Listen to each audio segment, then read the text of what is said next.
Ospreys fought well in the first half, but Gloucester squeezed the life out of them in the second. My name's Mark, let's talk rugby.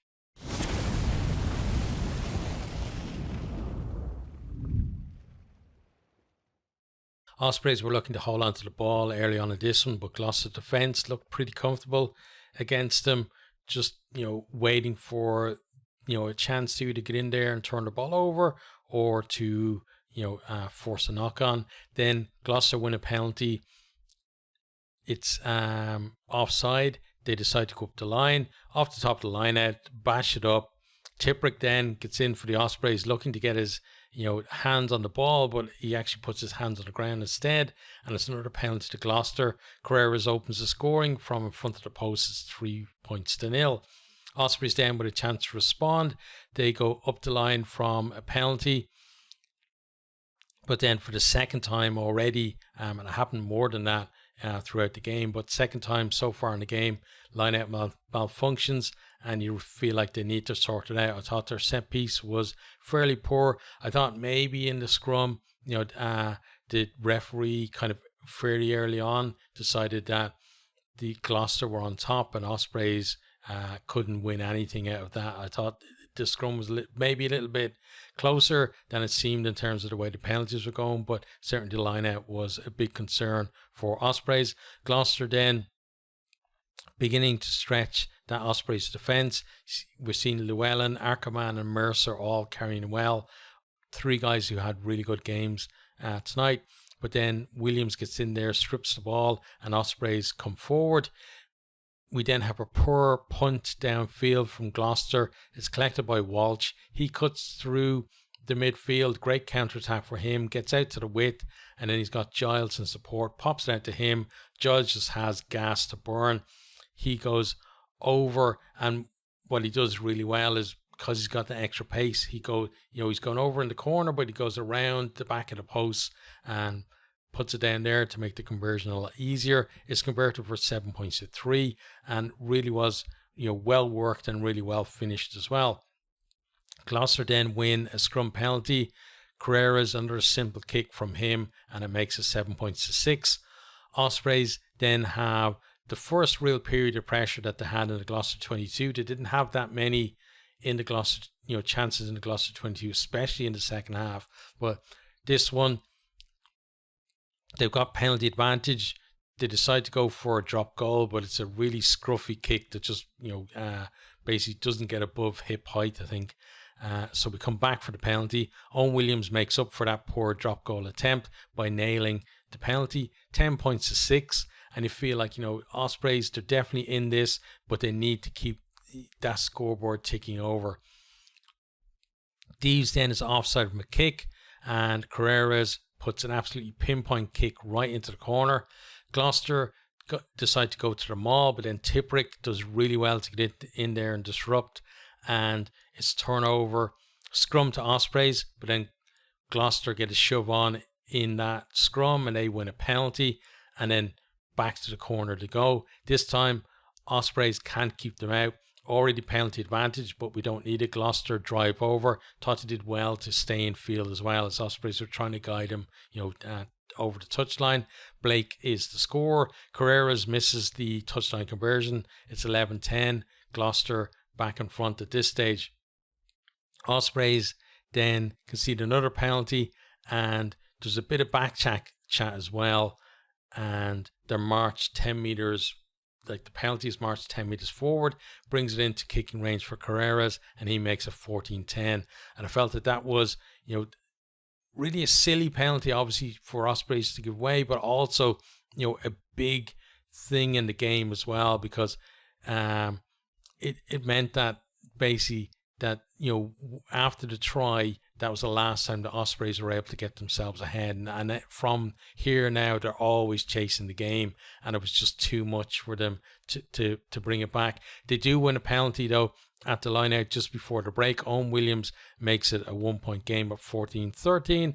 But there was a possibility for Ospreys to win at the break. And I think it would have kind of changed the dynamic of that second half as well, if they had the noses slightly in front there and felt like, they really did have a chance there, and they just needed, again, to, just keep those points coming in the second half, and maybe they have a chance, but it wasn't to be, as we know.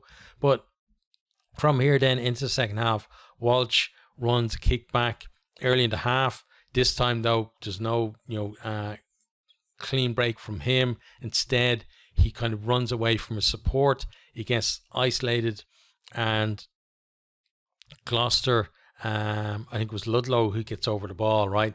Gloucester win a penalty. They're on the front foot. They tried to spread it off the line out, but poor hands, and the move breaks down. I thought Gloucester did plenty of good positions tonight, but poor hands letting them a lot. There was a couple of times where they hit people in the head with passes and everything, and I thought like neither team really, when they're putting it through the hands, looked very incisive or very clean either with the passing. But from here then, one thing to say, the breakdown was super competitive. Both teams getting in there, but Ospreys almost turned the ball over, but then they get pinged for Owen Williams not rolling away.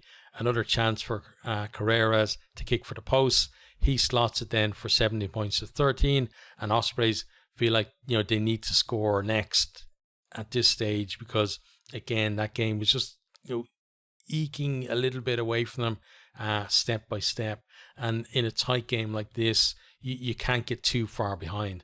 Gloucester then, they force a knock on. It's basically just an up and under. Before that, there was a decent carry by Mercer. I thought he was really good, just carrying into contact. He always seemed to make, meters. Even there was one where he basically caught it stock still and still made a couple of meters forward, even though there was a couple of Ospreys players trying to stop him.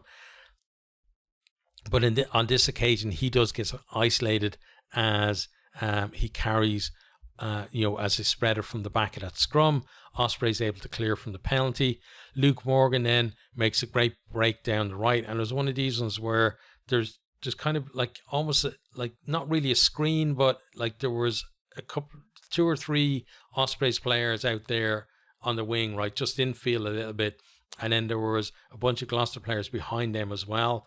And there was space out on the wing, and everybody was just kind of standing around, and he just goes up the wing and then cuts back inside. I thought then Ospreys did really well to hold on onto the ball as well, and Gloucester then get pinged for going off their feet, so it's a penalty to Ospreys. Owen Williams then has a chance to kick at the post, and I'm thinking, he's going to get this. It's going to be 1 point game again, but he kind of drags his kick across the post, and it hits the left upright and doesn't go over. Gloucester then are able to clear that. They come forward. They're back into that Ospreys 22. They create some space out on the right, and it looks for all the world that they're going to go in for a try. But again, poor passing and poor handling, and they knock the ball on. Back then for a penalty, because we were playing advantage, Carreras pops it over for 20 points to 13, and Ospreys really have a lot to do in the last 20 minutes.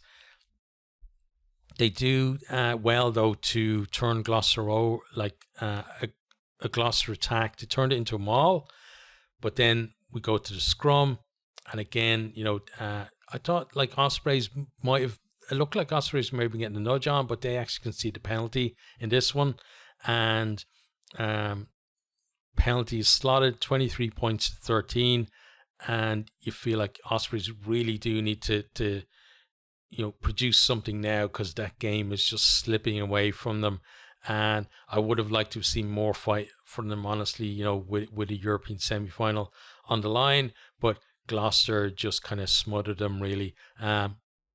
Gloucester then, they come looking for a try that would seal the win for them. They get it out wide, and Jacob Morris, he's going for the corner, but he's forced into touch, about 4 or 5 meters, I think, or at least a few meters short of the line. Decent defense from Ospreys, but again, they need to be down the other end of the field, because we already know that they need a couple of tries, to win the game. And like a converted try and a penalty just to draw the game. Ospreys then to go quick from a penalty. There's only seconds left on the clock. The game is pretty much done at this stage, because even to score, we're not going to have time to actually restart.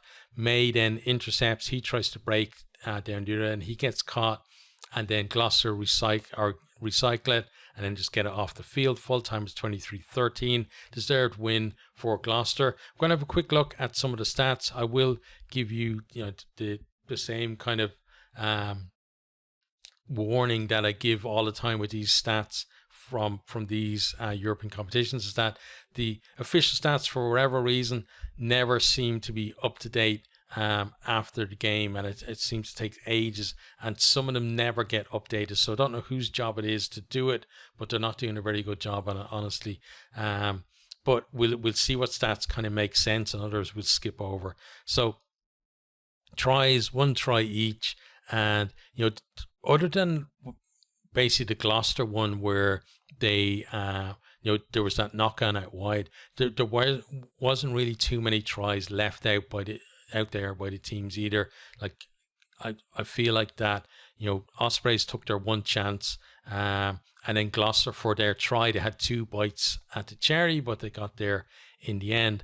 On to then attack. So meters made, 214 for Ospreys, 335 for Gloucester. So Gloucester making more meters, and again there was more impact on the carries, especially when they were getting, as I said, the likes of Ackerman, Llewellyn and Mercer onto the ball. They were punching holes and just making decent meters after contact. Clean breaks then 2 to 4. Like the most impactful clean break of the game was obviously Walsh to set up that try for Giles there in the first half. The defenders beaten then 12 for Ospreys, 23 for Gloucester. So Gloucester, one of these ones where there were a lot of kind of half breaks from them and not too much.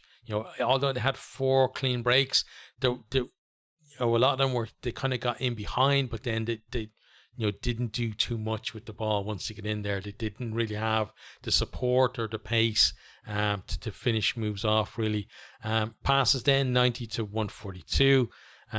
Territory 58% to 42. So the clean breaks, it was 4 for Ospreys, but again it was only the try really that they made the most of, I felt, with that. So but then the territory just tells the story, 58 to 42. So Gloucester playing in the right parts of the field for much of the game, and because of that, even when Ospreys made those other breaks, the other 3 breaks that they did, they were kind of bringing them up to halfway or to the 22 rather than breaks like we saw for the try. So it was really difficult for Ospreys to create anything. Tackles made then 115 for Gloucester, 110 for Ospreys, so pretty close there. Tackle success then 83% for Gloucester isn't great. You'd want it to be up in the high 80s really. 90% for Ospreys is decent, but the thing was for them is that they were, especially in the second half again, they were doing a little bit too much in terms of tackling, when they really should have been down the other end. Turnovers 1 then, 8 to 7, just speaks to how competitive, again, that, I was talking about how the breakdown was. Both teams really getting in there and, attacking the ball, really. Set piece then, lineouts, 13 to 10, 100% for Gloucester, just 71% for Ospreys. And again, in that first half where they had at least 3 ones that went awry, to my memory, and that really stripped them of momentum as well when they were trying to get themselves in decent positions to score, and then in the second half they didn't really have that many chances. Scrums 1 then, 8 for Gloucester and just 2 for Ospreys. And scrum percentage 100% to 50%. But again, I definitely think Gloucester were on top in the scrum, but I don't think they were as on top as the penalty count in the scrum. which have you believe. On to kicking then. Kicks and play or from hand, 33 to 22, and kick meters 975 to 629. So again, Gloucester using that kicking game to make sure that most of the game was played in Ospreys territory. Breakdown then, no real stats on this, so we just have to skip it. And I don't know why it takes them so long to do it, but we'll have a look at discipline. Penalties conceded then, 9 from Gloucester, 14 for Ospreys. So 14 just a little too many for them, especially given how the game was, that penalties that they were conceding were allowing Gloucester to get relief if Ospreys or anywhere were in their territory, or to set themselves up to put that pressure on Ospreys around their 22 as well. So most of the stats saying basically that Gloucester were on top for most of it, other than kind of defenders beating clean breaks being in favor of Ospreys, but again couldn't really produce anything from that. So how about where the two teams from here? So we start with Ospreys. I think they did really well to make a quarter final. They were obviously chasing the game from half time, and they really got smothered in that final quarter as well. But it's great to see a Welsh team having made it to a quarter final, because it's been so long since we've seen a Welsh team being competitive either in the URC, which Ospreys are as well this season, by the way, or in the European competition as well. So it's brilliant to see that they made it to the quarter final. I would have loved to have seen them obviously win this one and go on to a semi-final, but I feel like this is something for them to build on now for next season. Gloucester, I felt they did really well in that second half. They managed the game so well, played in the right areas of the field, and now they've got a very deserved semi-final to look forward to.